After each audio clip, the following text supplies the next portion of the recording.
여기 있고 이 둘레를 이렇게 일렉트론이 두 개가 이렇게 뜨는 그러한 경우를 우리가 베리에이셔널 메소드라는 그러한 방법을 써가지고 문제를 풀었단 말이에요. 그리고 이 베리에이셔널 메소드라는 이 방법이 굉장히 파워풀하고 아주 그 유용한 그러한 방법이다 하는 거는 이제 공부를 했어요. 그러면서 이 문제를 풀었단 말이야. 만약에 여기에 일렉트론들이 이제 더 많이 있어요. 여기도 있고 저기도 있고 거기도 있고 이렇게 많은 일렉트론들이 있는 경우에 원자인 경우에 만약에 문제를 풀어봅니다. 그러면 이게 장난이 아니에요. 왜냐하면 여러분들이 뉴턴 역학에서도 마찬가지로 이체 문제를 풀 때 이체까지는 그냥 굉장히 쉽게 풀었는데 세기가 되면은 그때부터 이제 장난이 아닌데 이게 4개가 되고 5개가 되고 10개가 되고 그러면 정말로 이제 살고 싶은 생각이 별로 없어요. 왜냐하면 벌써 말이야 G=10이 되면 이 밖에 몇 개가 있느냐면은 일렉트론이 10개가 있는데 일렉트론이 10개가 있는 그런 슈레딩거 방정식을 한번 써보자. 이렇게 써보면 말이야 진짜 복잡하기 그지없고 그 미분 방정식을 풀어야 되는데 그 미분 방정식 푸는 게 진짜로 말도 안 되게 이제 복잡하다 말이야. 그러면 안 풀면 되지 근데 그지? 근데 우리는 이제 그거를 풀고 싶으니까 어떻게 풀어야 될까 하는 거를 이제 고민을 한번 해보자. 자, 이게 G=10은 또 그런데 G=30이 된다든지 우와 30이 되면 베리아블이 몇 개지 이게?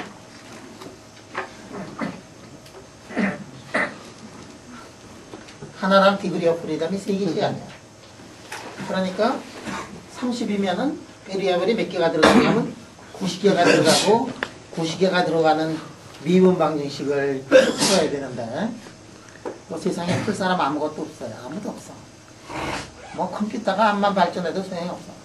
컴퓨터 암만 발전해도 3체 문제 일반회를 구하는 거 컴퓨터 가지고 어널리틱하게 구하는 거는 불가능해요. 3체 문제가 불가능인데 30체다 그러면 이거는 더 불가능하다고. 그런데 그거를 풀지 않으면 자연을 우리가 이해를 할 수가 없어요. 원자를 이렇게 보면 말이야 그 안에 와 마그네슘 있지, 그 안에 와 수은이 있지, 베릴륨 있지, 뭐 홀륨 있지, 게돌리늄 있지. 그 원자마다 그 성격이 다 다른데 성격이 다른 그 원자들을 우리가 풀어야 되는데 그 90체 문제를 아니지 90 베리어블을 어떻게 넣고서 문제를 푸느냐. 아 이게 원자가 그런데 분자가 되면은 어떻게 되느냐. 분자가 되면 그 다음에는 더 못 푸는 거지. 이야 이거 어떻게 이 문제를 해결할 거야. 분자가 되면 더 못 푼단 말이야. 원자는 그렇고 아니 솔리드가 있어. 고체가 있어. 고체 안에는 몇 개가 있느냐면 전자가 30개가 있는 게 아니라 이렇게 아보가드로 숫자만큼 이런 일렉트론들이 있는데 이런 거는 또 어떻게 풀 거냐. 자 이런 것들을 우리가 하나하나씩 문제를 이제 해결하면서 이제 나가야 된다. 근데 이렇게 어려운 문제를 푸는 방법들이 있어요. 자 이렇게 아주 많으면 차라리 많으면은 쉽게 풀 수가 있어요. 왜냐하면 통계역학이라는 새로운 물리학을 도입을 해가지고 평균적으로 이렇게 풀어서 그렇게 푸는 방법들이 있는가 하면 고체 내에서 어떤 일이 벌어지는가 하는 것들은 고체 물리학에서 또 이제 푸는 방법들이 있는데 다 이거를 그래도 웬만큼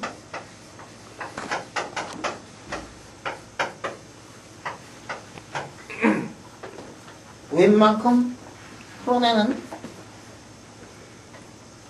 아주 정확하진 않지만 그래도 굉장히 정확하게 이런 것들을 풀어내는 방법이 있는데 그게 뭐냐면 이펙티브 시어리예요. 이펙티브 시어리는 뭐냐면 원바디 프로블럼이 이펙티브 원바디 프로블럼을 우리가 만약에 풀어보면 이렇게 복잡한 것들을 이제 알아낼 수가 있어요. 이게 또 무슨 소리냐? 세상에 말이야. 이렇게 많은 거를 단 하나만 있다고 가정을 해놓고 주위에 있는 그 많은 30개면은 말이야 29개를 어떻게 취급하느냐 하면 이펙티브 포텐셜을 가지고 그거를 취급하면 나 혼자가 있고 다른 놈들은 그 주위에 있는 것들은 이펙티브 포텐셜로 이렇게 하면은 그러면은 이 문제가 어떻게 되느냐 하면 원바디 프로블럼으로 이렇게 되더라.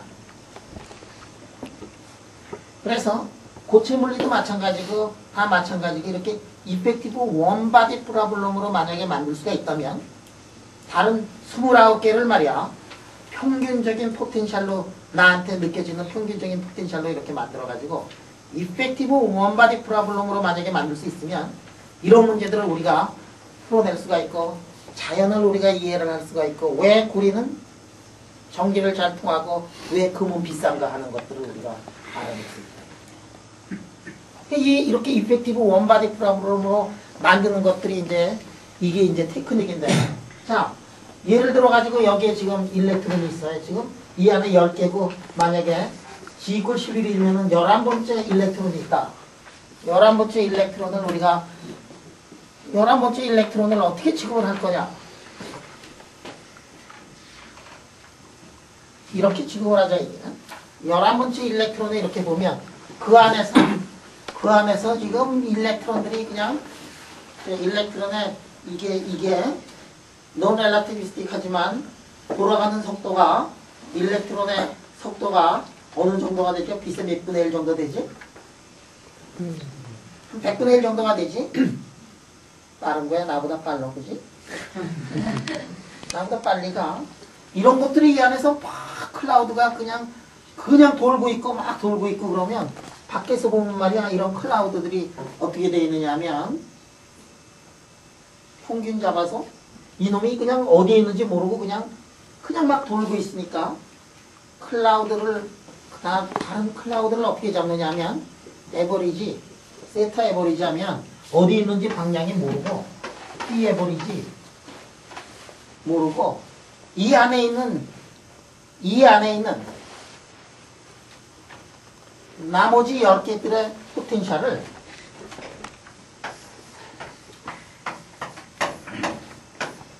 이렇게 한번 잡아보자. V 이펙티브를 R을 일렉트론하고 일렉트론 사이의 인터랙션 이런 것들이 이제 굉장히 있을 텐데 그것이 위치에 따라 다르고 방향에 따라서 다 다를 텐데 안에 있는 놈들이 굉장히 빨리 움직이다고 생각을 하면 그 놈들이 결국은 이펙티브하게 거리만의 함수가 안쪽에 있다. 그렇게만 가정을 해놓고 한번 문제를 풀어보도록 하자. 이렇게 해서 문제를 풀어놓은 것들이 어디에 있느냐 하면 여러분들의 책 속에 있는 화학과 물리과 피리오딕 테이블, 멘델레프 테이블 속에 있는 그 주기율표가 이렇게 해서 만들어지는 거다. 그런데 어떻게 보면 상당히 리즈너블하다 이게. 왜 그래?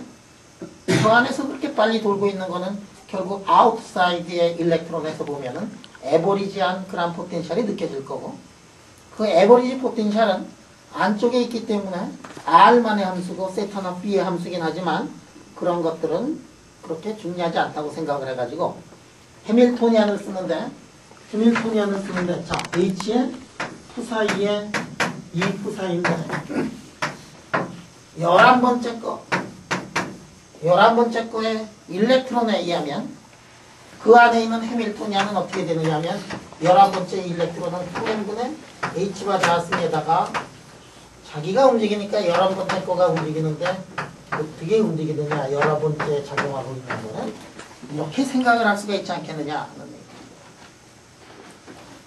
얘기. 이게 있기 전에는 이 포텐셜이 해밀토니안이 어떻게 되느냐 하면 오리지널은 어떻게 되느냐 하면 2n분의 H와 닿았음에다가 첫 번째 거, 두 번째 거, 세 번째 거 이렇게 다 쓰고 포텐셜도 어떻게 되냐면 R1, R2 이렇게 돼가지고 R에 11번째 뭐 이렇게 돼가지고 11번째 거는 10번째라고 쓸까? 그러면 이거 넣고서 문제를 풀어야 됐었는데 11번째 것만을 세퍼레이션 해가지고 베리어블을 꺼집어내가지고 그 문제를 이런 식으로 놓고서 한번 풀어보도록 하자. 해밀토니안은 11번째 카이네틱 에너지, 11번째가 느끼고 있는 포텐셜, 그런데 11번째가 느끼고 있는 포텐셜이라는 것은 뭐냐면 R만의 함수이더라. 이펙티브하게 R만의 함수. 이렇게 놓고서 11번째 R, 요거는 어떻게 되냐면 푸사이는 11번째 R, 11번째 세타, 11번째 이렇게 놓고서 퍼펜디큘러가 아니라 11번째 이렇게 놓고서 이거에 대한 슈레딩거 방정식을 만약에 풀어보도록 하죠. 그러면 기가 막힌 것들이 나오기 시작을 한다. 이게 왜? 원바디 프라블럼으로 됐고 첫 번째 포텐셜을 이펙티브 포텐셜을 넣어가지고 풀어야 되는데 이펙티브 포텐셜이 뭔지는 잘 모르더라도 저것의 솔루션을 보면은 솔루션은 R만의 포텐셜이 R만의 함수로 되면은 앵귤러 모멘텀이 보존이 되고 그 다음에 앵귤러 모멘텀에 관계가 되고 있는 L하고 LG가 굿 퀀텀 넘버가 돼가지고 솔루션이 뭘로 되느냐면 솔루션이 YLM의 세타의 11번째 B의 11번째 그리고 이렇게 되는 거는 우리가 알 수가 있다.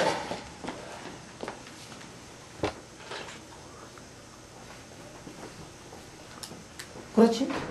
그러면 자 이펙티브하게 모든 포텐셜이 R만의 함수라고 생각을 하면 그 다음에는 그 문제를 푼다 그러면 그 문제의 솔루션은 어떻게 나오느냐? 그 문제의 솔루션은 답은 간단하지. R, N, L, N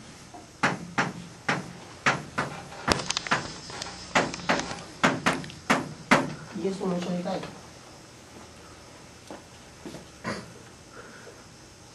적어도 이거는 완벽하게 아는 함수고 이거는 그 이펙티브 포텐셜의 모양에 따라서 달라지는 그러한 함수가 되겠지만 그거는 R만의 함수고 여기에 프린시펄 퀀텀 넘버가 들어가 있고 앵귤러 모멘텀 퀀텀 넘버 L과 G 컴포넌트에 해당하고 있는 M이라는 퀀텀 넘버가 지금 웰 프리저브드 되면서 이렇게 해서 풀면 적어도 원자번호 40 정도까지는 잘 맞아요. 원자번호가 무지장 많아지면은 그래도 조금 이제 삐딱해서 좀 안 맞을 수도 있지만 그래도 50번, 60번도 사실은 거의 맞아요. 자, 그래가지고 첫 번째 나오는 게 뭐냐면 L 이퀄 제로, 그 다음 M 이퀄 제로. L 이퀄 1일 경우에 L 이퀄 1인 경우 뭐 이런 것들이 이제 쭉 나왔거든요. 자, 그래서 여러분들이 이렇게 고등학교 때 배웠던 뭐지? 1S, 2S, 2P, 그 다음에 3S, 3P, 3D, 4S, 4P, 4D, SPD, 그 다음에 뭐죠?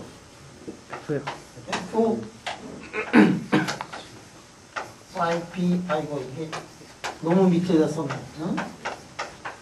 자, 이렇게 놓고서 만약에 말이야 수소 원자라 그러면은 1S가 그 다음에 에너지가 2S, 2P가 같고 그 다음에 3S, 3P, 3D가 같고 수소 원자면은 이렇게 에너지 상태가 다 똑같아야 되는데 지금 수소 원자가 아니기 때문에 이펙티브 포텐셜을 넣어가지고 이렇게 푼 게 정확한 답이 아니기 때문에 그런데 거의 정확하기 때문에 그래서 어떻게 되느냐 하면 여기에서 이제 순서가 조금씩 이렇게 갈린다 이런 얘기를 고등학교 때 배운 적이 있을 때 뭐냐 처음에 가장 에너지가 낮은 게 1S고 그 다음에 2S하고 2P를 비교를 해보면 2S 상태가 2P 상태보다 에너지가 더 낮더라 하는 얘기가 조금 낮아요. 이게 본래는 똑같았는데 수소인 경우에는 똑같았는데 지금 원자 번호가 커지면서 이펙티브 포텐셜 시열에 의하면 이게 이제 바뀌기 시작해요. 그 다음에 3S, 그 다음에 뭐지? 3P. 근데 이 3D보다도 벌써 4S가 에너지가 더 낮으면서 그 다음에 3D로 가고 그 다음에 4P로 가고 5S로 가고 뭐 이렇게 되더라는 얘기예요. 응? 그러면 화학 시간에 배웠던 피리오딕 테이블 그게 그래도 실험을 해보면 말이야. 실험을 해보면은 이 자연계에 있는 원자들을 이렇게 그룹핑을 해가지고 그 성격들을 하나 둘씩 이렇게 우리가 추적을 해보면 말이야. 그 그룹핑한 것들이 이제 같아요. 굉장히 같아. 그리고 왜 그렇게 되는가? 그것의 밑바닥에는 뭐가 깔려 있느냐면 지금 얘기하던 이펙티브 시어리가 이제 깔려 있는 거예요.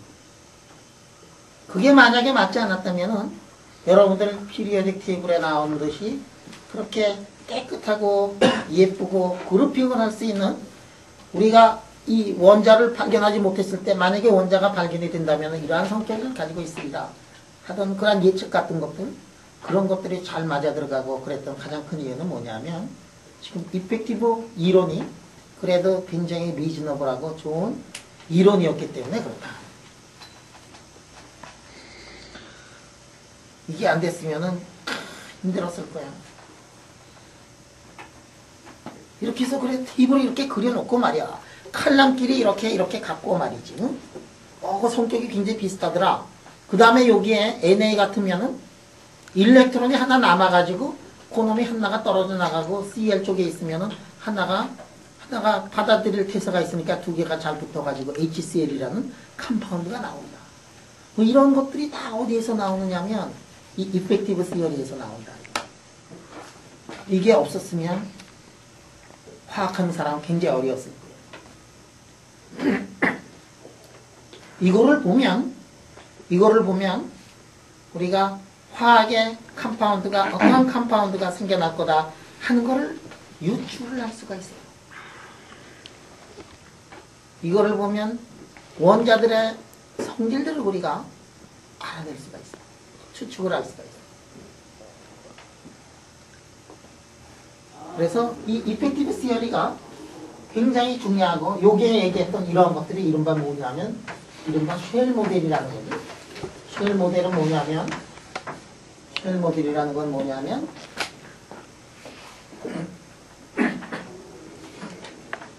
원S라는 껍질 바깥쪽에 2S라는 껍질이 있고 또 껍질이 있고 그래가지고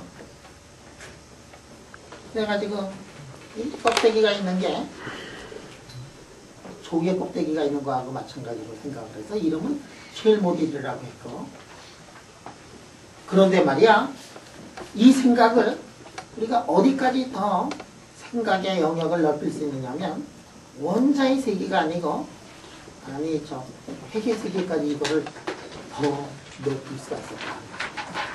원자의 세계는 핵이 있고 그 둘레를 이렇게 돌고 있는데 핵의 세계로 들어가면 어떻게 되느냐 하면은 가운데 센터가 없고 모든 것들이 다 그 안에 그냥 있어요. 그 핵 속에는 어떻게 되느냐 하면 이놈도 있고 이놈도 있고 그런 것들이 있어가지고 중심이 없어. 중심이 없이 이것들이 어떻게 되느냐 하면 중심이 없이 시각각 이제 움직이는데 엄청나게 빠른 속도로 움직인다. 왜 엄청나게 빠른 속도로 움직이지? 에너지가 높잖아. 핵 속에서. 메가 일렉트론 볼트 정도의 에너지로 움직이고 있으니까 더 격렬하게 운동을 할 거다. 격렬하게 운동을 하지만 결국은 빠져나오지 못한단 말이에요. 왜냐하면 핵력이 너무 크고 숏레인지 포스기 때문에. 자 그러면 그 안에서 그것들이 이렇게 그냥 돌아가는데 그것도 우리가 이펙티브하게 한 놈이 있고 그 둘레에 있는 모든 것들은 너무 빨리 돌아가기 때문에 방향성 같은 거를 잃어버렸다고 생각을 할 수가 있고 아주 간단한 이론으로 이펙티브 포텐셜을 생각을 할 수가 있고 이펙티브 포텐셜은 R만의 함수다. 그래가지고 생각을 하더라도 그런 큰 무리수가 없고 그래서 핵 속에서의 에너지 레벨을 보면 거기도 쉘 모델이 맞는다는 거를 사람들이 알아차렸단 말이에요. 근데 아버지가 원자에서 쉘 모델을 해가지고 보호가 뭐 N상을 하나 받아먹고 아들이 핵 속에서 쉘 모델을 얘기를 해가지고 또 아들 아가 보호가 노벨상을 받아. 지금 생각하면 말이야, 이거 참 이거 아무것도 아닌데 말이지, 그치? 억울해. 이렇게 늦게 태어난 게. 응?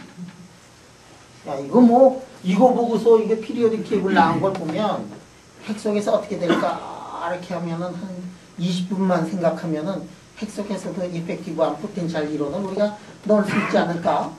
아니 벌써 말이야 2개가 되고 8개가 되고 뭐 그렇게 되면은 핵이 안정화되어 있는 거를 사람들이 알아차렸는데 실험 데이터가 다 나왔는데 그걸 왜 사람들이 설명을 못했을까? 설명할 생각조차 안 했을까?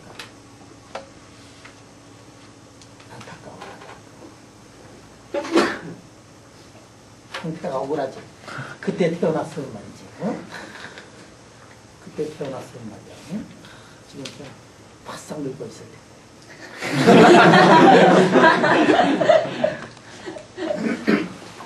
자, 하여간에 이런 이펙티브 티어리를 여러분들이 앞으로 10년, 20년 동안, 30년 동안 굉장히 많이 공부를 할 거예요.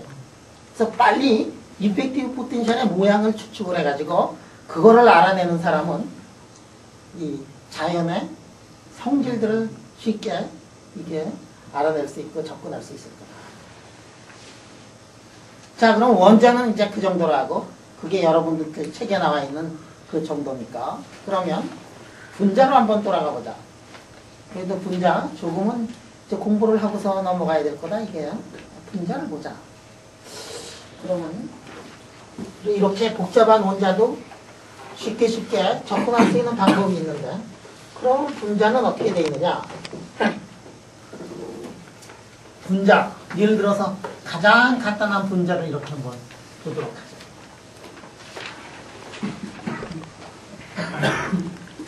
이게 분자예요.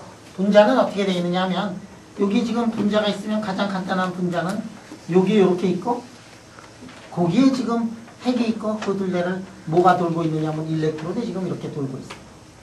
자, 제일 쉬운 거 H2의 플러스 분자를 한번 생각을 해보자.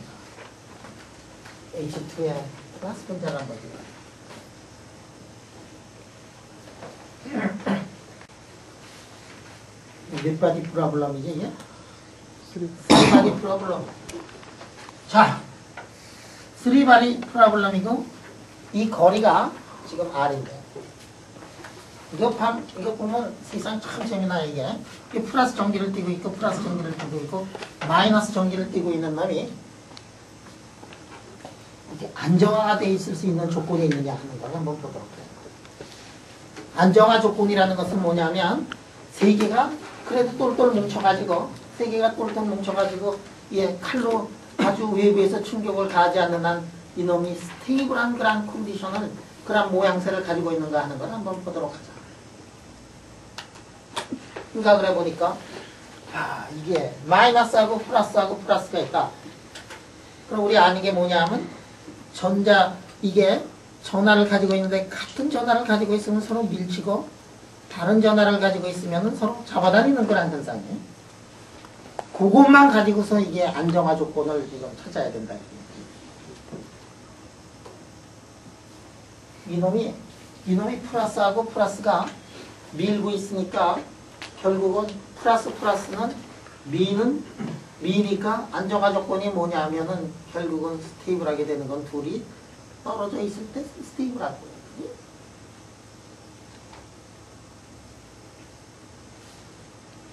그런데 일렉트론이 중간에 있어요. 일렉트론이 어떤 역할을 하느냐 하면 일렉트론이 이 플러스 차지 두 개를 서로 잡아다녀가지고 결국은 안정화가 될 거다. 자, 어떨 때 안정화가 될까? 여러 가지가 있어요. 자, 첫 번째 안정화가 될 수 있는 조건의 하나는 R과 R이 그냥 무한히 떨어져 있고 일렉트론 하나가 그 중에 하나에 딱 붙어 있으면 그거 굉장히 안정돼 있어요. 근데 그거는 분자가 아니야. 우리가 얘기하는 거는 분자로서 안정화 조건을 지금 한번 찾아보도록 하자. 그러면 세 개가 어떤 컨피규레이션에 의해서 이게 좀 더 뭉쳐 있어야 되는데, 만약에 이게 굉장히 너무 더 가까이 있다 그러면은 그거 안정화가 안 될지도 몰라요. 왜 그러냐면 플러스하고 플러스가 서로 너무 더 가까이 있다 그러면 리폴스팅 포스가 굉장히 클지도 몰라요. 그 안정화된 조건이 아닐지도 모릅니다. 그럼 이게 어떻게 해서 안정화 조건이 만들어지느냐, 그거를 공부를 하려면 우리가 해야 되는 게 있어요. 그게 뭐냐, 3바디 프로그램을 이그젝트하게 풀면 된다. 이건 무식한 거. 자, H. 자, 이게 1이라고 하고, 그리고 2라고 하고, 요걸 1이라고 하면 1, 2, 1. 그 사이에 1.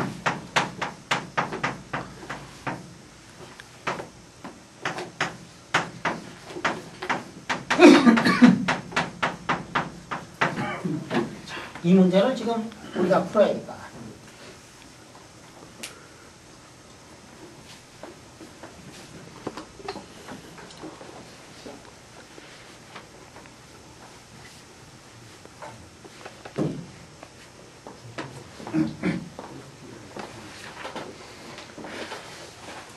자, 이 문제를 이제 풀어야 되겠는데, 이 문제를 풀어야 되겠는데,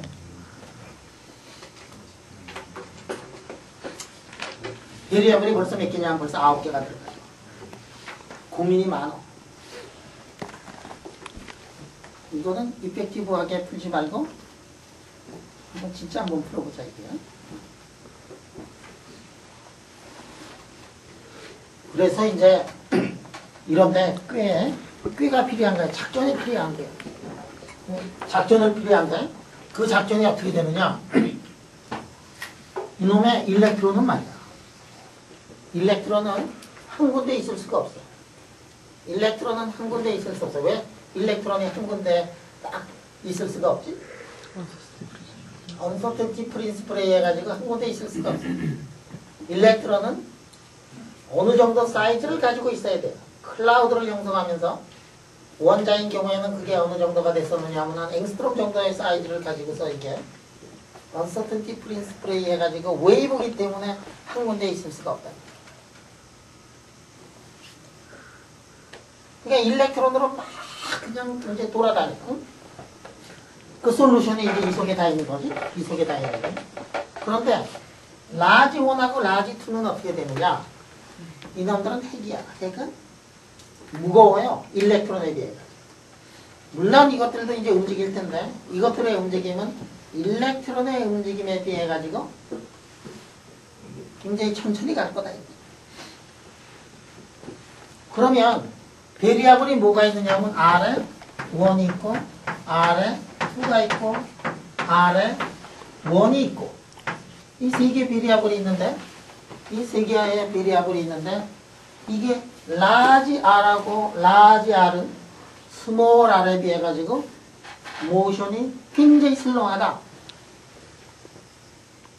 움직이지 않는다라고 만약에 가정을 하죠.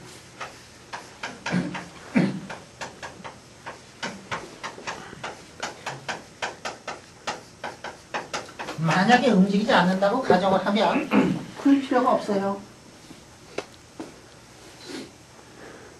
콘스탄트 아니야, 콘스탄트. 그 사이가. 풀 필요가 없다. 왜? 너무 무거워가지고 움직이지 별로 않으니. 움직이지 않는다. 이렇게 가정을 한 것이 그 유명한 본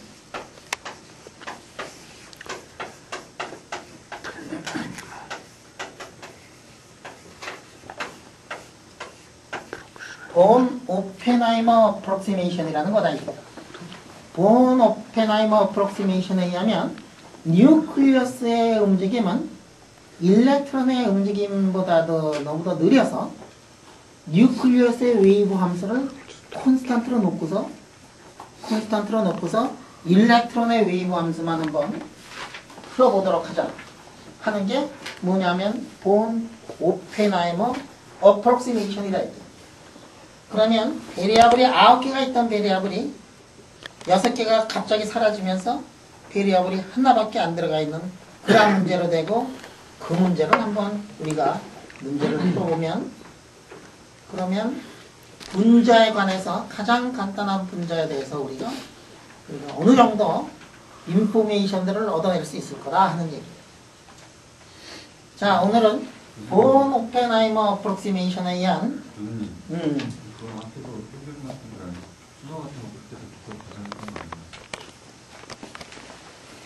수소할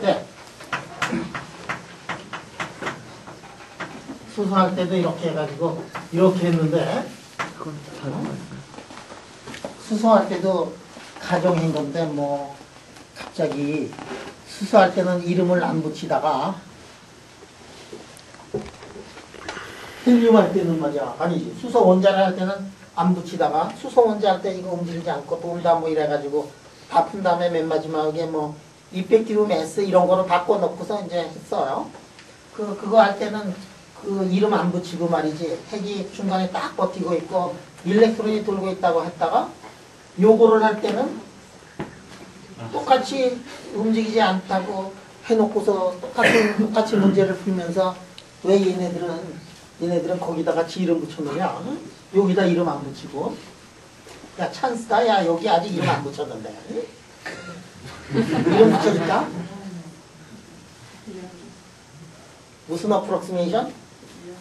연우?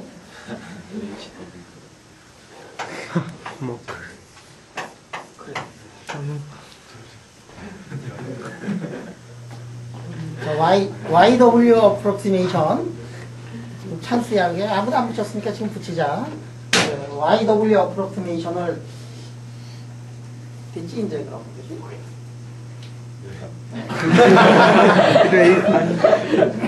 H로. 자, 그러면 다시 일로 와. 이게 본 어프록시메이션이 있어요. 답이 된 거야? 근데 이거에 비해 가지고 이게 굉장히 복잡해서 그래. 응? 이거는 너무도 간단해가지고 이름조차 붙일 가치조차 없어가지고 이름을 안 붙인 건데, 뒤늦게 2006년도에 YW 어프록시메이션이라는 설이 제기가 됐어요. 근데 이게 본 어프록시메이션은 이거에 비해 가지고 그래도 복잡해. 뭐냐면 우리가 가정을 했지만 이게 움직이지 않으니까 이 거리, 둘 사이 거리를 그냥 R이라고 놓고서 문제를 풀었지만 사실은 거리조차도 무겁긴 하지만 거리조차도 천천히 변하고 있다 이게. 거리조차 천천히 변하고 있어. 그래서 어떤 일이 벌어지느냐?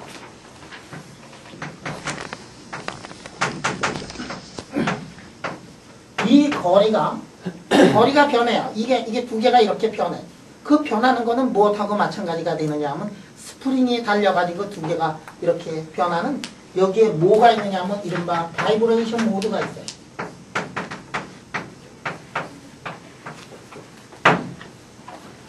조금 전에 이 본 오펜하이머 어프록시메이션에 의하면은 바이브레이션 모드를 우리가 무시를 했고, 그 다음에 여러분들 이거 R형이라고 생각을 하면 이거 요렇게 놓고서 하면은 이렇게 뱅글뱅글 돌아가지. 그게 뭐냐면 로테이션인데, 로테이셔널 모드, 바이브레이션 모드, 로테이셔널 모드 같은 것들을 우리가 무시를 해놓고서 풀었던 것이 뭐냐면은 본 오펜하이머 어프록시메이션이라고 하면, 여기는 그런 거조차도 없는 그런 너무도 간단한 거예요.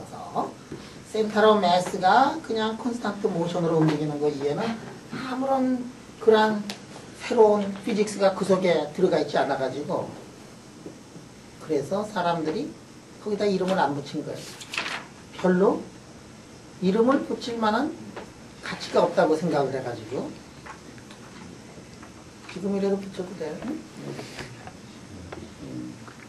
행복하겠다, 야. 자, 이 바이브레이션 모드하고 로테이션 모드에 대해서 그럼 한번 얘기를 한번 해보자. 이 문제를 풀기 앞서서 바이브레이션 모드하고 로테이션 모드, 이걸 한번 생각을 해보자. 물론 우리가 원자가 있고 원자에 핵이 있고 그 둘레를 전자가 돌고 있으면 그 안에서 나오는 스펙트럼을 보고서 라이만 계열, 발모 계열 뭐 어쩌고저쩌고 계열이 있어가지고 그거를 보면 아 이게 수소구나, 수소 원자구나, 아 이게 보니까 이게 질소였구나, 아 이걸 보니까 알곤 가스구나, 뭐 이런 것들을 그냥 알 수가 있어요. 스펙트럼을 보면 우리가 그 물질의 스펙트럼을 보면 그 물질의 아이덴티티를 알아낼 수가 있어요. 굉장히 중요한 거야 그게. 왜냐하면 거기다 빛을 쪼여주면 이 속에 어떤 아톰이 어떻게 존재하고 있는가 하는 것들을 알아낼 수 있는 게 이게 대단한 거야.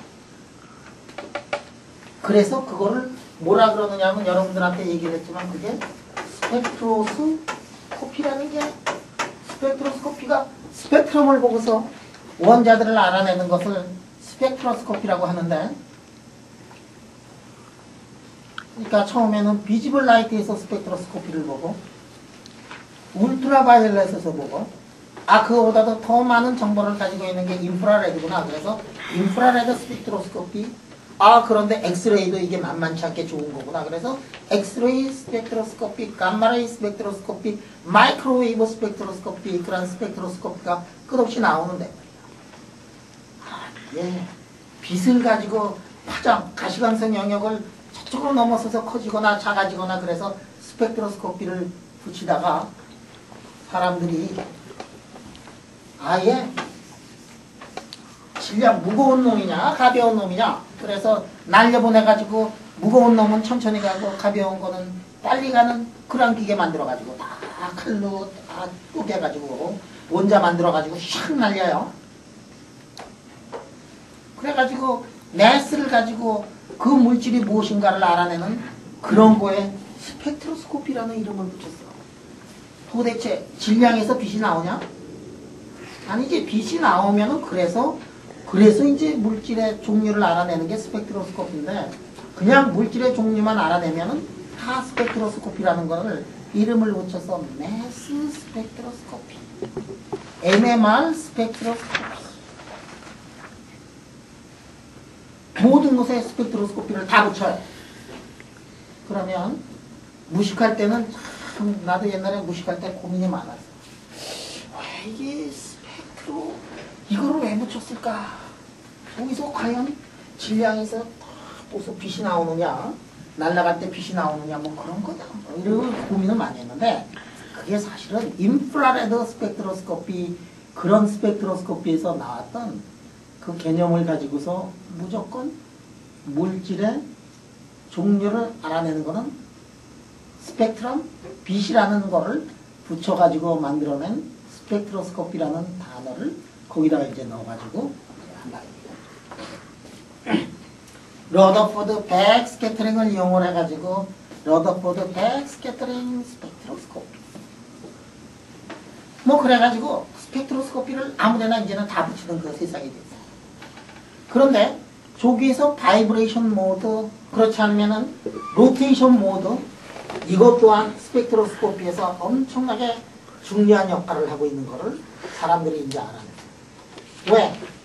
여기에 지금 H2의 플러스뿐만이 아니라 클로린 같은 거, Cl2라든지 N2라든지 O2라든지 등등등등등등 HCl도 있고 뭐 등등등등 HCl도 한쪽에 H 붙고 한쪽에 Cl이 붙어 있으니까 두 개가 어떻게 되느냐 하면 일렉트론의 클라우드도 있지만 핵자들이 서로 바이브레이션하는 그러한 모드가 그 속에 존재한다는 것을 사람들이 이제 알아냈고, 자, 그것뿐만이 아니라 이것이 로테이션을 한다 하는 것조차도 이제 사람들이 이제 알아냈어요.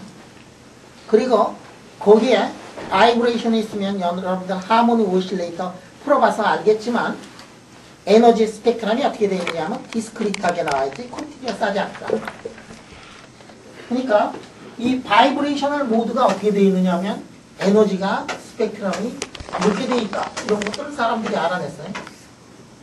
바이브레이션 모드는 저런 스펙트럼을 가지고 있다는 거는, 에너지 레벨을 가지고 있다는 거는 우리가 소실적에 배워서 알아요. 그지? 봄에 배웠지, 봄에. 응? 봄에. 응? 저 바이브레이션 스펙트로스코피 저거를 보면은 에너지 레벨이 어떻게 되느냐면 m 플러스 2분의 1의 h바 오메가 모양을 하고 있다. 대충 잡아서 로테이셔널 스펙트로스코피를 보면 바이브레이션은 어떻게 되느냐면은 하바 오메가에다가 m 플러스 2분의 1의 에너지 모양을 한 디스크리트한 상태로 되어 있는 걸 알고, 로테이션은 어떻게 되느냐면 2의 로테이션은 이거는 2i분의 L자승, 여러분들 고전역학에서 2i분의 L자승이 바이브레이션 에너지의 에너지 레벨이다 이런 거 배웠지. 그럴 때 L이라는 것은 뭐냐면 앵귤라 모멘텀이고, 여기서는 양자역학에서는 L 플러스 1의 H바 자승인데요. 아직 안 배웠지만 배웠다고 치고, 그래서 R이 둘 사이의 거리가 완전히 픽스된 경우에는 저런 스펙트럼이 없을 텐데 바이브레이션 스펙트럼이 그래도 존재해요. 우리가 여기에서 오펜하이머, 본 오펜하이머 어프록시메이션에서는 두 개를 고정을 시켜놓고 일렉트론의 스펙트럼, 일렉트론의 웨이브 펌수만 우리가 구해내는 것을 공부를 하겠지만, 그러나 사실은 무겁지만은 이것들이 움직이면서 나타나고 있는 스펙트럼, 바이브레이셔널 스펙트럼, 그리고 로테이셔널 스펙트럼 두 개가 그 속에 다 같이 존재하고, 그런데 그 스펙트럼의 에너지 레벨이 물질마다 다 다르다 이게야. 그러면 여기에 분자를 놓고서 여기서 나오고 있는 에너지 스펙트럼을 이렇게 보면, 아 이게 HCl이구나, 아 이게 N2구나, 이런 거를 알아낼 수가 있는 거 아니냐. 그래서 세상의 그 다양한 물질들에 대해서 바이브레이션 스펙트럼, 로테이셔널 스펙트럼들을 벌써 사람들이 다 재가지고, 그게 1960년대, 50년대, 70년대 이 연구들을 사람들이 엄청나게 많이 해가지고 도서관에 가면은 벽으로 그냥 물질이 어느 물질이면 어떻게 된다 벽으로 그냥 깔려있어. 이거 공부하던 사람들, 원자물리, 분자물리 이거 공부하는 사람들, 그 학파들, 그 수 많았던 사람들, 그 사람들이 연구하는 결과들이 그냥 두 배하고 있죠. 이게 에너지 레벨이 물질마다 다르니까 세상에 저렇게 좋은 자료가 없어요. 저거를 공부를 해가지고 스펙트럼을 얻으면은 이 속에 무슨 물질이 있다는 거를 이제 환히 알아낼 수 있어요. 그러면 이 에너지 레벨을 보면 바이브레이셔널 모드의 에너지는 이게 어떻게 되느냐 하면 에너지가 말이야.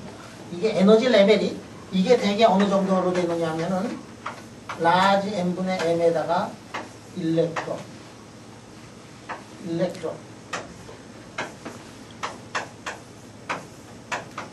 이 정도가 된다 하는 거를 간단하게 내가 증명을 할 수 있는데, 증명할까 말까 지금 고민하고 있어요. 배워야 될 게 많은데 이거 다 증명하고 나올 거야. 여러분들 일렉트론이 라이만 계열에서 일렉트론 이렇게 보면은 되게 에너지 오더가 얼마가 되죠? 일렉트론 볼트 정도가 돼요. 케미스트리에서 쓰고 있는 일렉트로닉 스트럭처에서 나온 에너지 레벨은 대개 얼마가 되냐면 일렉트론 볼트 정도. 그러면 저거 바이브레이션 때문에 나오는 것은 어느 정도가 되느냐면 루트 한 1000분의 1 정도가 된다 이게. 매스가, 양성자의 매스가 일렉트론 매스의 몇 배가 되죠? 1800 어쩌고 저쩌고 배 정도 된단 말이에요. 거기다가 루트를 씌우면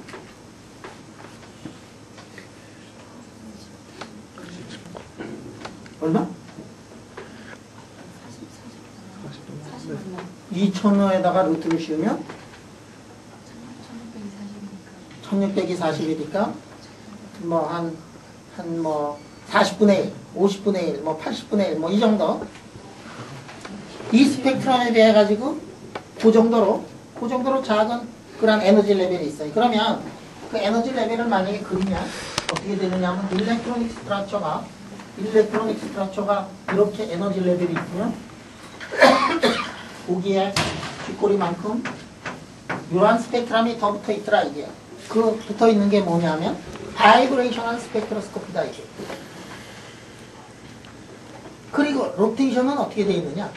로테이션은 그거보다도 또 이렇게 해가지고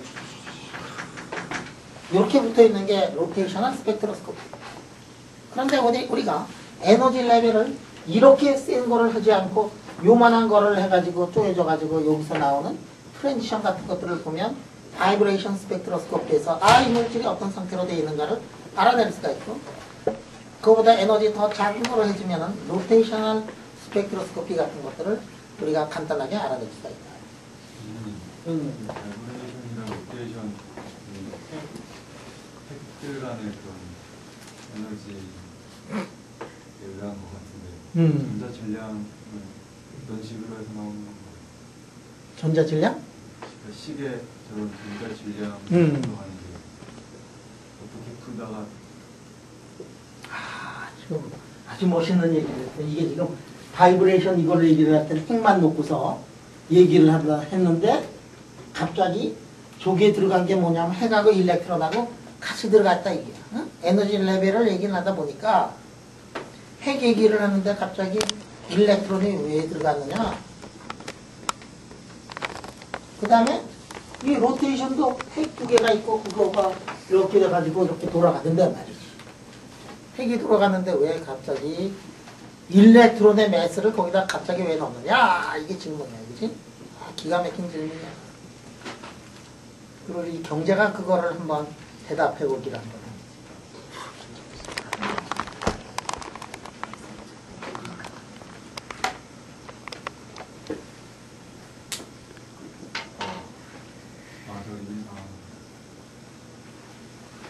그러면 질문하고 알아낼 말도 안 해. YW 솔루션. 이게 왜 이렇게 되느냐?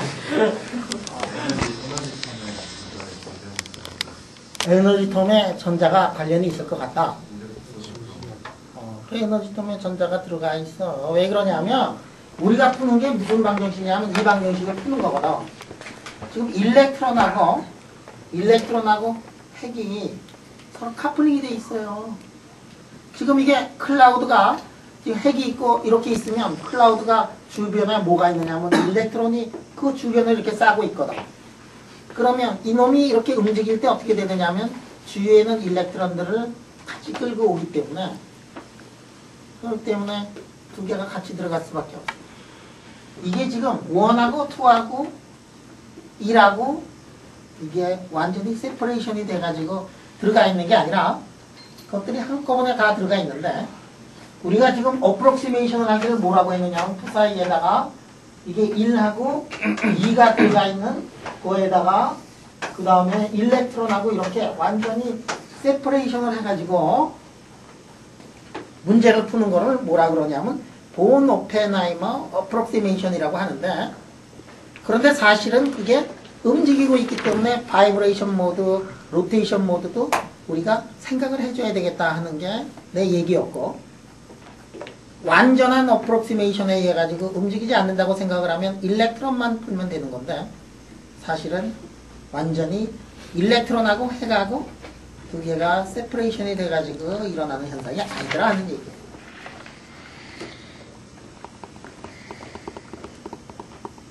그래서 끌고 다녀. 저기 보면 일렉트론의 매스가 그 안에 들어가 있어요. 그럼 왜 이렇게 되는가 증명해 줄까?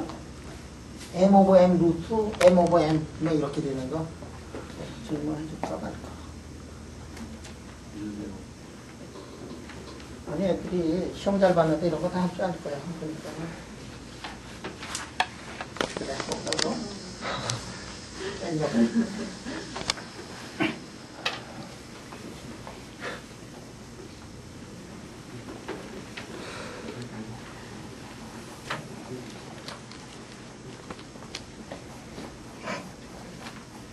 자, 그러면 쭉 생략을 하고 에너지 스펙트럼이 말이야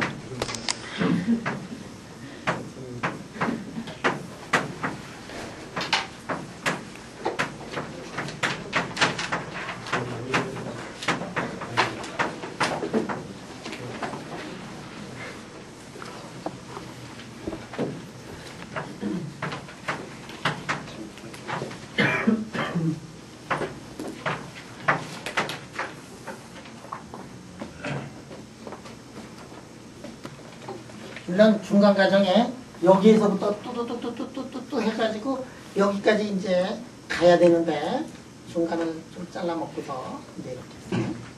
이게 뭐냐면 아니야 근데 조금만 더 공부를 하다 보면 당연히 그렇다는 거를 이제 알 수 있어요. 이렇게 보면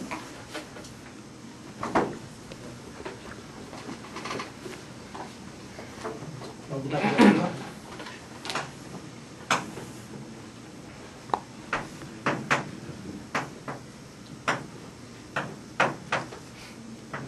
자, 시스템의 에너지, 이거 이제 잠시 후에 구할 거예요. 여러분들한테 구할게. 시스템의 에너지가 어떻게 나타나느냐면, 이제 이런 모양으로 시스템의 에너지가 이제 나타나게 될 때, 아까 그 본 오펜하이머 어프록시메이션을 해가지고, 아니, 그 전에 조금 그 본 오펜하이머 어프록시메이션을 조금 풀어줘가지고 문제를 풀면, 이러한 솔루션이 나오게 돼요. 자, 이 솔루션을 보면 말이야. 이게 뭐냐면, 지금 여기에 일렉트론이, 아니, 여기에 핵이 있고, 그 사이의 거리를 R이라고 하고, 그 주위에 지금 일렉트론의 클라우드가 어떻게 있어요, 지금? 우리가 R을 고정을 시켜놓고서, 자, 에너지 스펙트럼을 정확하게 이그젝트 솔루션을 구할 수가 있어요.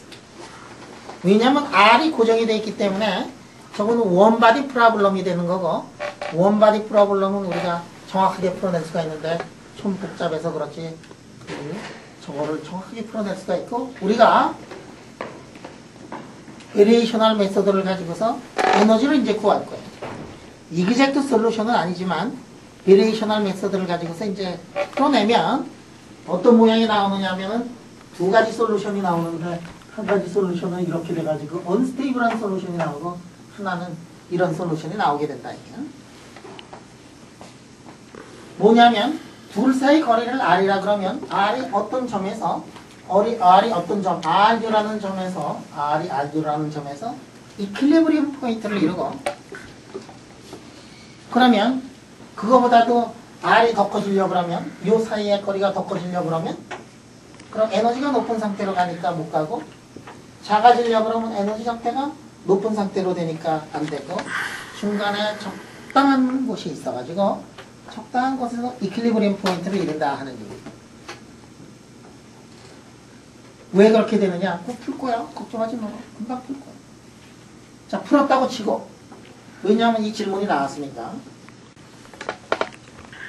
자, 이거 풀어보면 알겠지만 이 솔루션이 말이야. 솔루션이 이런 솔루션이 있어요. 여기 지금 R이 있고 여기 이제 R이 있고 플러스 차지를 가진 놈이 있는데 일렉트론의 클라우드가 일렉트론이 한 곳에서는 있을 수 없고 일렉트론은 한 곳에서 있을 수 없지만 일렉트론의 클라우드가 이쪽에 더 많이 모여 있을 거예요. 이쪽에 더 많이 모여 있을 거예요. 일렉트론의 클라우드가 다 이렇게 있는데 말이야. 이렇게 만약에 중간에 더 많이 몰려 있으면 이거 안정한 상태로 돼 있어요. 슈레딩거 방정식을 들어가지고 안정한 상태를 구해보면 플러스하고 플러스 사이에 일렉트론의 마이너스 일렉트론들이 가운데 있으면 그때 그 솔루션은 상당히 스테이블하게 되고 이 아이겐 펑션들이 일렉트론들의 아이겐 펑션들이 이 구해보면 이런 솔루션이 하나가 나오는가 하면 또 하나의 솔루션은 어떤 솔루션이냐면 클라우드가 이게 밖에 많이 있는 그런 솔루션이 이렇게 솔루션이 되는데 저거는 별로 도움이 되질 않아요. 왜냐하면 일렉트론이 가운데 있어가지고 양쪽의 플러스를 잡아다녀주면 플러스끼리는 서로 밀어내고 일렉트론은 서로 잡아다니면서 그러면서 스테이블한 솔루션을 얻을 수 있는 거에 비해 가지고 일렉트론이 멀리 있으면 플러스하고 플러스가 서로 밀치는 힘이 강해가지고 언스테이블한 상태로 돼가지고 두 상태가 어떻게 되냐면 에너지 솔루션의 미니멈 에너지가 어떻게 되냐면 R 이퀄 인피니티가 돼가지고 그러면은 둘이 분해를 두게 됩니다. 이거는 어떻게 되느냐면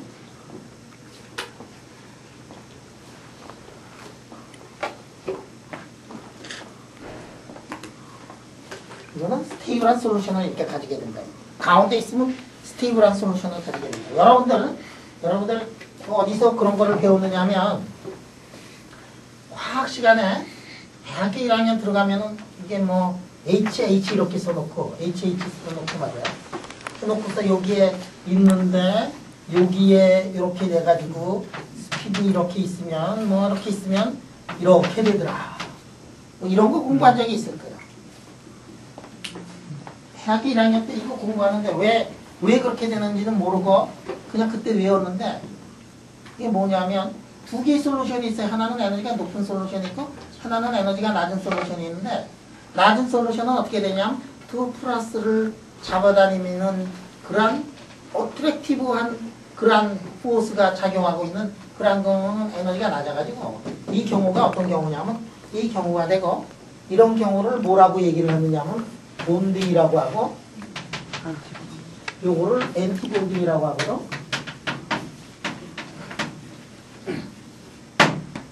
그러면 두 개가 이렇게 있어가지고 따로따로 있는 것보다 엔티본딩을 이루면은 에너지 상태가 낮은 상태로 가니까 원자 상태로 존재하는 것보다는 원자 상태보다는 분자 상태로 이루는 게 좋겠다. 에너지가 스테이블하고 그러니까 그래서 H 따로따로 놓는 게 아니라 H2로 나와 있고 산소가 왜 O2로 되어 있느냐 하면은 본딩 상태가 더 에너지적으로 보면은 유리하기 때문에 그렇게 되는 거고 그게 다 어디에서 나오느냐면 슈레딩거 방정식을 풀어서 나오는 거다 하는 얘기.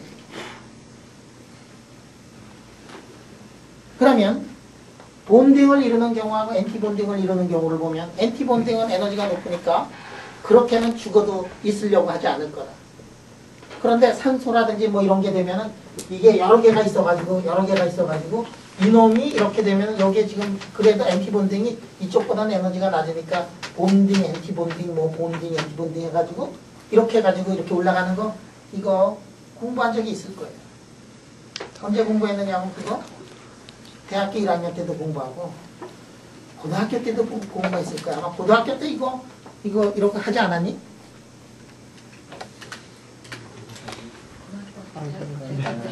대학교 때 했어? 좋은 고등학교에서는 다 이거 공부하죠.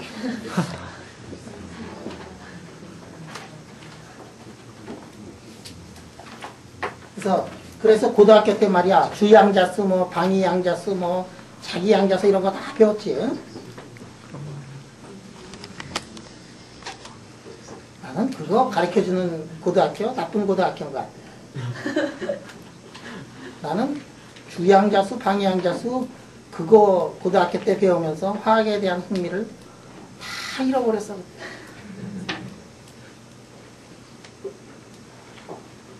그거 뭔지도 모르겠는데 말이야 외우라 그러고 이렇게 뭐 슈레딩거 방정식 한 번만 딱 풀려면 그냥 머릿속에 쏙쏙 들어와가지고 자연이 왜 신이 우주를 이렇게 만들었는가 하고 감탄하면서 이렇게 나갈 수 있는데 고등학교 때 슈레딩거 방정식 안 배우고 말이야 주양자 방위양자 뭐 본딩 엔티본딩 뭐 그래서 고등학교 때 시절이 불행했던 것 같아. 대학교 때 공부할 때 얼마나 재미났는지 몰랐어. 왜냐면 하나하나 근본적인 우주의 원리에서 세상이 다 이해가 되고 있으니까. 자, 그래서 이게 본딩, 엔티본딩도 이제 여러분들이 이제 다시 화학책을 들여다보면은 무지무지하게 쉽게 술술술 이제 넘어갈 수 있어요. 자, 그런데 암만 본딩, 엔티본딩이라 그래도 본딩이라 그래도 자연히 세상이 여기에만 그 시스템을 여기에다가 줘가지고 둘 사이 거리가 R제로만 있게 하지는 않는단 말이에요. 에너지를 이렇게 보니까 에너지가 그거를 중심으로 해서 자 기울기가 제로니까 퍼스트 오더는 없고 세컨 오더만 이렇게 들어가가지고 서드 오더는 세컨 오더에 비해서 작다고 치고 그래서 이렇게 테일러 전개를 해서 보면 이게 뭐냐면 이게 여러분들이 얘기하는 2분의 1의 K의 X자승 이 꼴이지 그지? 2분의 1의 K X자승 꼴이야. 그러니까 R0를 중심으로 해서 X가 커졌다 작아졌다 하는 그 바이브레이션 모드가 어디에 나타나느냐 하면 여기에 나타나고 이 해밀턴이 안을 풀어보면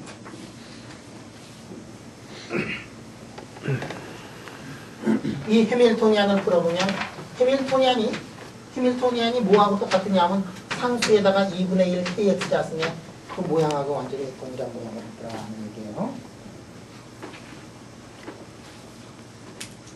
그러니까 우리가 하모닉 오실레이터 풀 줄 아니까 슈레딩거 방정식 하모닉 오실레이터 많이 풀어봤으니까 그거를 가지고 보면 여기 K가 뭐냐? K가 M 오메가 자승이 이게 이제 K인데 에너지 바이브레이션의 에너지는 무엇에 해당하느냐 하면은 M 플러스 2분의 1의 H가 오메가에 해당하는 거고 이 오메가를 우리가 계산할 줄 알면 바이브레이션 에너지 레벨을 이제 다 계산할 수 있다 하는 거죠. 자, 그러면 한번 보도록 하자. 여러분들 K는 어떻게 되느냐면 K는 이게 뭐가 움직이느냐면은 무거운 놈이 움직여요. M 오메가 자승 정도야. 그지? 뭐가 움직이느냐면 무거운 놈이 움직이고 있는 그거를 지금 얘기를 하는 게 R이라는 거는 무거운 거 둘 사이의 거리를 얘기하는 거니까 그러니까 K는 라지 M의 오메가 자승이에요. 그런데 K가 아까 뭐라 그랬지? 이게 K 이거 자승이니까 얼마가 돼요? 자승 에너지의 라운드 R의 자승 이 정도가 되겠다. 이게요.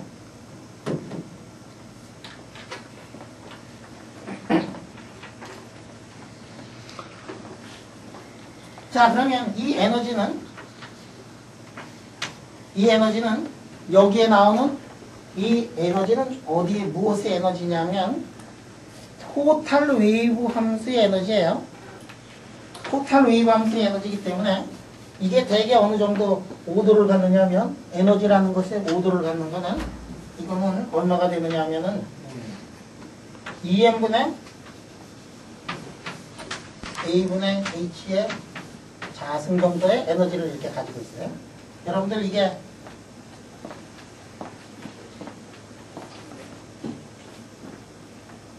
그지? 요 에너지는 말이야. 요 에너지는 자, 여러분들 EM은 뭐냐면 EM은 R과 R의 함수로 되어 있는 거예요.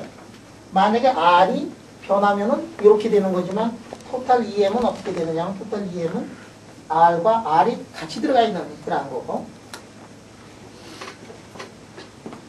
일렉트론에서 에너지가 어떻게 되냐면 EM분의 P자승이 되는데 EM분의 P자승에 일렉트론의 지금 바이브레이션 에너지가 아니에요. 이거는 이 에너지는 토탈 에너지는 바이브레이션 에너지가 아니고 그거는 라지 R하고 스몰 R은 섞여 있는 건데 일렉트론의 클라우드를 같이 끌고 다니는 에너지이기 때문에 토탈 에너지인데 이 토탈 에너지는 일렉트론의 EM분의 P자승이 되는데 P가 뭐냐면 A분의 보통 하바 오메가 이렇게 되고 이거를 라지 R이라고 하면 일렉트론에서의 에너지 이거 넣어가지고 보면 이게 어떻게 되느냐면 MA의 MR에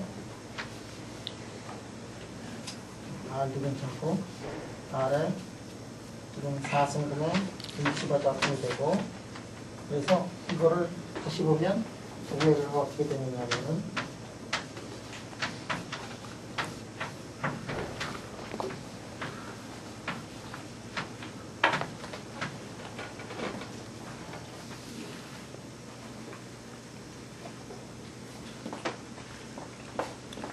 그렇게 돼가지고 전자 클라우드가 가지고 있는 에너지에 대해 가지고 바이브레이션 에너지는 이게 그 에너지거든. 일렉트론이 가지고 있는 에너지고 바이브레이션 에너지는 어떻게 되냐면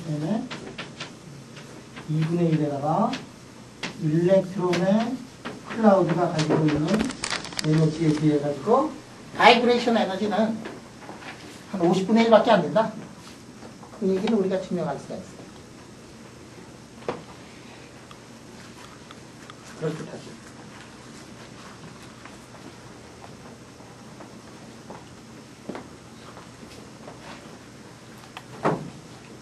자, 그래서 바이브레이션이 이렇게 되면 로테이션은 얼마가 되느냐? 로테이션은 한 2000분의 1 정도 에너지가 되는 거고 그럼 바이브레이션 에너지하고 로테이션의 에너지에 해당하고 있는 그 근처에 인프라레드를 딱 조여줘가지고 트랜지션을 이렇게 보면 이 물질이 무엇이다, 어떻게 구성이 되어 있고, 이런 것들을 우리가 흔히 알 수 있어요.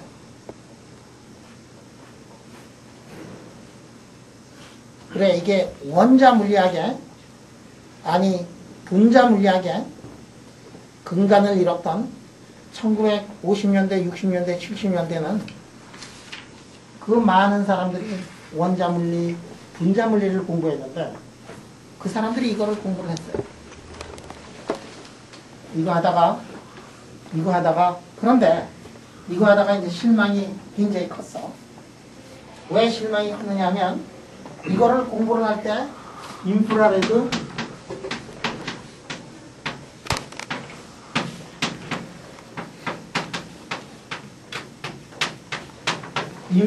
스펙트로스코피를 가지고 저걸 공부를 했어요. 지금 내가 바이브레이션 모드가 루트에 M 오브 M이라고 이렇게 했는데 로테이션 모드가 루트가 없어진 거다. 그거는 각자가 알아서 하도록 해요. 공부하고 배워야 되고 재미난 세상이 너무도 앞에 많이 있는데 작은 것 때문에 못 배우고 그러면 억울하니까 그거는 이제 집에 가서 하자. 그런데 말이야, 이거를 공부를 하려면 바이브레이션 모드를 공부를 하려면 어떻게 되냐면 빛을 쪼여면 된다는 거예요. 두세 프레퀀시가 같은 놈을 가지고 그걸 쪼이면 돼요. 왜? 빛을 쪼이면 인프라레드 스펙트로스코피를 하면 에너지가 작으니까 인프라레드 스펙트로스코피를 하고 여기에 지금 이놈하고 이놈이 있으면 이것이 마이너스 전기를 띠고 있고 플러스 전기를 띠고 있어요. HCl 같은 거를 보면 한쪽이 다른 쪽에 비해 가지고 일렉트론을 끌어다니는 게 좀 세단 말이에요. 거기에다가 지금 빛이 이렇게 들어가요. 빛이 이렇게 돼요. 일렉트릭 필드가 로테이팅하는, 움직이고 있는 AC 일렉트릭 필드가 들어가면 지금 이놈을 어떻게 하느냐 하면 이놈을 이걸 시키지. 그지? 이렇게 차지를 가지고 있는 놈에다가 일렉트릭 필드를, AC 일렉트릭 필드를 걸어주면 이놈이 이게 하는데, 프레퀀시가 여기에 자기가 가지고 있는 오메가 프레퀀시하고 같은 프레퀀시에 인프라레드가 들어오면은 공진현상이 일어나가지고 쫙 에너지를 흡수를 한단 말이에요. 그거를 보면 바이브레이션을 알아낼 수가 있고, 그거를 보면 로테이션을 알아낼 수가 있고, 그거를 보면은 분자의 성질들, 네이처를 알아낼 수가 있는데, 그런데 불행의 시작이 뭐냐 하면 이런 게 불행의 시작이다. 이게 CL2하고 N2 같은 거. CL. 야, 이것도 CL이고 이것도 CL이니까 차지가 폴라라이즈 되질 않아요. 두 개가 다 똑같은 놈인데 어느 쪽에 일렉트론이 더 많이 가야 될 아무런 이유가 없어. 그러니까 오른쪽도 뭐냐, 오른쪽도 차지 뉴트럴, 왼쪽도 차지 뉴트럴. 그러면 로테이션 스펙트로스코피, 바이브레이션 스펙트로스코피를 공부를 하고 싶은데 망했다. 이게 망했어. 빛을 안만 쪼여도 움직이는 놈이 하나도 없잖아. 지금. 빛을 쪼이는데 여기는 플러스 마이너스 돼서 HCl은 그냥 인포메이션이 그냥 다그리 나와가지고 막 바구니를 담고 그러는데 이놈은 하나도 나오는 게 없다. 이게 CL 하나도 나오는 게 없고 N2도 나오는 게 없고 O2도 나오는 게 없고 말이야. 지금 방 안에 산소가 너무 많아가지고 금방 불 날 것 같은데 불 날지 안 날지도 모르고, 산소가 너무 없어서 다 저승 가기 직전인데 디텍션 할 수가 없고, 이게 어떻게 하면 좋겠는가. 그럴 때 나온 게 뭐냐면 라만 스펙트로스코피라는 게 그때 나왔어요. 라만 스펙트로스코피. 라만 스펙트로스코피는 특히 두 개가 똑같을 때 크게 나타나요. 이렇게 기쁠 수가 없어. 라만 스펙트로스코피는 차지가 똑같은 두 개의 물질들 O2, N2, Cl2 뭐 이래가지고 그런 경우에 더 시그널이 크게 나오더라. 그러면 인프라레드 스펙트로스코피하고 라만 스펙트로스코피 두 개를 가지면 우리는 세상에 무서울 게 별로 없다. 뭘 만들어 놓고선도 이게 뭔지 인프라레드 스펙트로스코피로 안 잡히는 거는 라만 스펙트로스코피로 딱 잡으면 될 거예요. 여러분들 화학과에 가면, 여러분들 지금 학부니까 뭐 화학과 가면 그냥 고약한 케미칼들의 냄새만 맡겠지만 말이야, 대학원에 가면은 그 안에 가면은 거기에 인프라레드 스펙트로스코피하고 라만 스펙트럼의 기계들이 있어가지고 뭘 만들어내면 맨날 가서 찍는 게 뭐냐면 IR하고 라만을 찍는다 이게. 그래서 내가 지금 뭘 했는데 뭘 했는지를 알려면은 파이널 프로덕트를 알아야 되고 그거를 계속해서 찍어야 되는데 그게 인프라레드 라만 스펙트로스코피고 그걸로도 모자라서 NMR 스펙트로스코피를 해요. 그래서 인프라레드 스펙트로스코피, 라만 스펙트로스코피, NMR 스펙트로스코피는 화학하는 사람의 가장 기본적인 툴이 된다 이거. 오늘 얘기가 좀 옆으로 가서 그런데 다음 시간에 본 오펜하이머 어프로시메이션에 의해 가지고 저 문제는 어떻게 풀 거냐 하는 거를 공부를 해요.